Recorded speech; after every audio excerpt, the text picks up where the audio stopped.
Nous sommes le 21 octobre 2025. Alors je ne sais pas si vous vous souvenez, mais il y a 10 jours, on était en PLS parce que Trump était en train de se prendre la tête avec Xi Jinping sous prétexte qu'il ne voulait pas lui filer des terres rares à ses conditions pour charger les Tesla des gentils américains. Et il y a 10 jours à peine, tout le monde flippait sur les terres rares. Et Donald Trump menaçait presque de fermer tous les restos chinois de Washington en signe de représailles. Les marchés paniquaient, les investisseurs étaient en PLS et on était terrorisés de se refaire le mois d'avril. Et aujourd'hui, aujourd'hui les indices sont tous plus ou moins au plus haut de tous les temps et le moindre petit espoir sur la Chine, le crédit, sur les taux, sur le shutdown, ça suffit à faire décoller les marchés comme une fusée, sans se poser la moindre question, sans la moindre logique rationnelle bien sûr. On vit une époque formidable et j'ai l'impression d'être dans un parc d'attractions avec des décors en carton tellement c'est beau. Bienvenue dans ce Morning Bull Live, je suis Thomas Vaillet et nous sommes le 21 octobre 2025. Nicolas dormira en prison ce soir et les bijoux du Louvre sont toujours en balade ou en vente sur TikTok.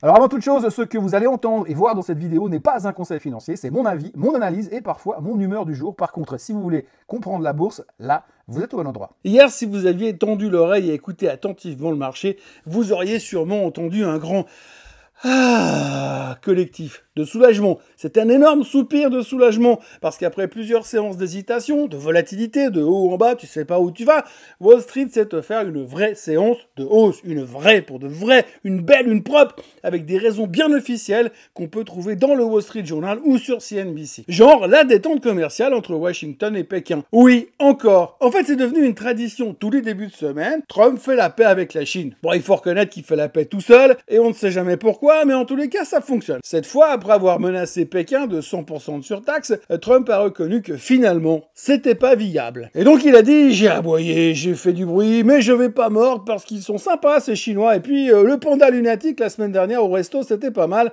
surtout le canard dément et le piment psychotique. Résultat, Wall Street retrouve la foi, comme disait Ophélie Winter, et les investisseurs se sont dit, ouf, pas de nouvelle guerre commerciale ce lundi, on peut donc racheter de la tech. Oui, parce que ça, j'ai oublié de vous dire, quand on sait pas quoi faire depuis 2 ans, on rachète de la tech. Il y a pas de film à la télé ce soir, on rachète de la tech. On a trop la flemme d'aller faire du sport, on rachète de la tech. Trump est copain avec la Chine, on achète de la tech. Vous venez de vous taper le 344e reportage sur le Louvre sur BFM TV, c'est pas grave, on rachète de la tech. Et là c'est reparti, on a racheté de la tech. Panique jeudi, rebond vendredi, euphorie lundi et rachat de la tech. Le marché, c'est un panda shooté au bambou synthétique en ce moment. Et comme si ça ne suffisait pas, on a entendu dire que peut-être, éventuellement, possiblement, mais c'est même pas sûr, le shutdown pourrait se résoudre cette semaine. Et ça, alors forcément, c'est une nouvelle trop géniale. C'est tellement génial que j'ai presque eu envie de me refaire la Reine des Neiges tellement le marché a été libéré et délivré. Enfin, c'est ce que le marché croit, qu'il est libéré et délivré. Parce qu'il faut se rappeler qu'il y a encore 4 jours,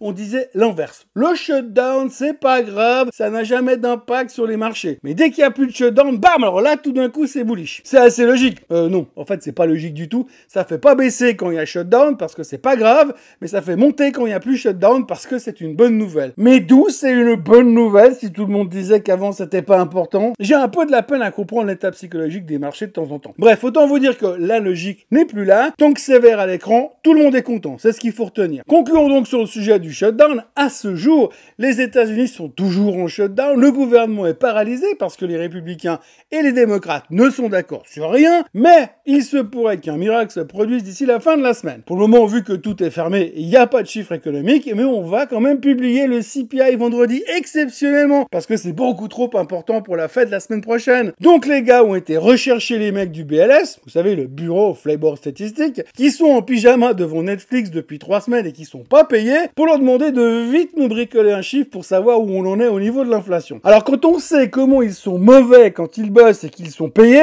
j'ose même pas imaginer l'inverse. Mais peu importe, on aura un chiffre de l'inflation vendredi et qui sera sous contrôle, bien sûr, pour que Powell il puisse baisser les taux la semaine prochaine, comme par hasard. Et puis hier, il y a eu le comeback du jour, le vilain petit canard qui est de retour. Apple est au plus haut de tous les temps. Et cette fois, pas parce qu'ils ont sorti un nouveau câble à 39 $, non, parce que l'iPhone 17 se vend comme des petits pains, surtout la version de base en Chine, où ça fait plus 31%. Les Chinois trouvent enfin qu'Apple a un bon rapport qualité-prix. Comme quoi, c'est une question de point de vue. Aux États-Unis, les opérateurs subventionnent à fond fond pour que le modèle Pro Max ait l'air accessible. En gros, on te vend du luxe à crédit, mais t'es content, t'es captif, t'as ton iCloud, ton Apple Music, ton abonnement fitness que tu n'utilises pas, et les analystes sont en train de partir en cacahuète parce que eux, ils voient un iPhone pliable pour 2026, un iPhone à $2000 et un autre tout en vert pour 2027. Et surtout, Apple Intelligence, la revanche maison sur l'intelligence artificielle. Bon, à 2000 balles le téléphone, on espère qu'il fait aussi le café, les croissants et qu'on a droit à un massage tous les soirs. Pendant ce temps, Apple prépare également des robots domestiques, des petits assistants intelligents, des assistants qui vont vous juger quand vous mangez trop et vous coller des décharges électriques en série si vous n'écoutez pas les réglementations de la maison. Mais le marché adore. Apple redevient cool et ça, à Wall Street, ça suffit pour parler de résurrection. Puis Amazon a aussi pris 1,6% hier. Malgré un petit détail, AWS a planté la moitié d'Internet dans le monde. Fortnite, Reddit, Airbnb,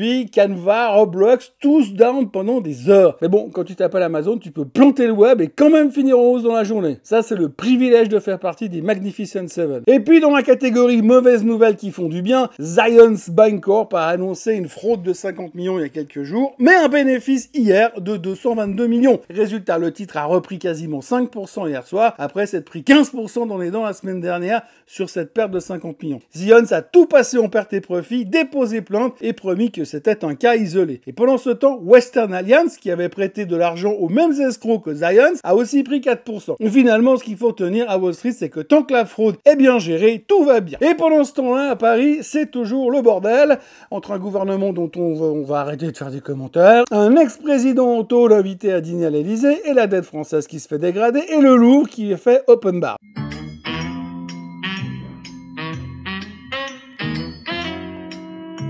Le CAC 40, lui, il grimpe encore, il est tout près et des plus hauts historiques, et d'ailleurs, sans BNP, il serait déjà au plus haut historique. BNP qui s'est pris 7,7% dans les dents, et hier, la banque est accusée d'avoir aidé le régime d'Omar el-Béchir au Soudan à financer ses crimes entre 2002 et 2008. Je savais pas qu'on faisait du crédit sur les crimes. Un tribunal américain vient de dire qu'elle pouvait être tenue civilement responsable, la BNP. Les 3 victimes vont être indemnisées à hauteur de 20 millions de dollars. 20 millions de dollars pour 3. Mais il y a 20 000 autres victimes qui attendent derrière la porte pour être indemnisées. Je vous laisse faire le calcul. Le BNP a dit que ça n'a aucune portée nouvelle et que ce sont des victimes et que c'est pas de leur faute et que c'est trop injuste. Alors ça, c'est injuste.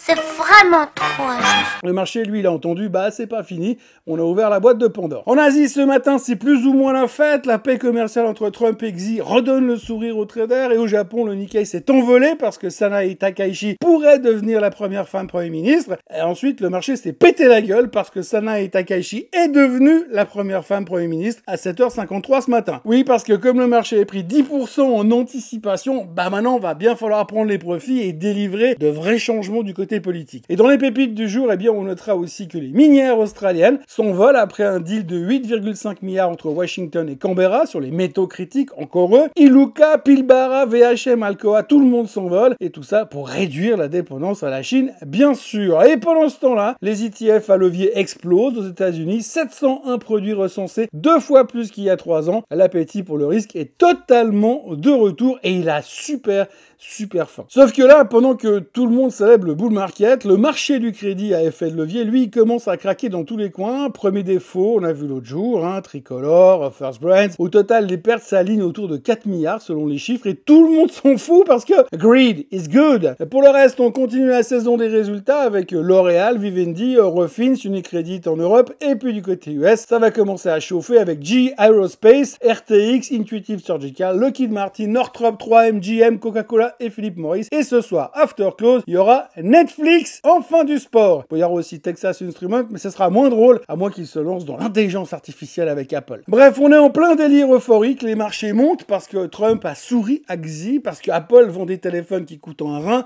et parce que tout le monde adore se raconter que tout va bien. Les signaux d'alerte s'accumulent, mais le vert à l'écran, ça rend quand même vachement heureux. Et comme toujours à Wall Street, tant que Trump est gentil et que le train est ton ami, eh bien tout va bien se passer. N'oubliez pas de vous abonner à la chaîne, de cliquer sur la cloche, de liker, de partager, de commenter et de manger 5 fruits et légumes par jour.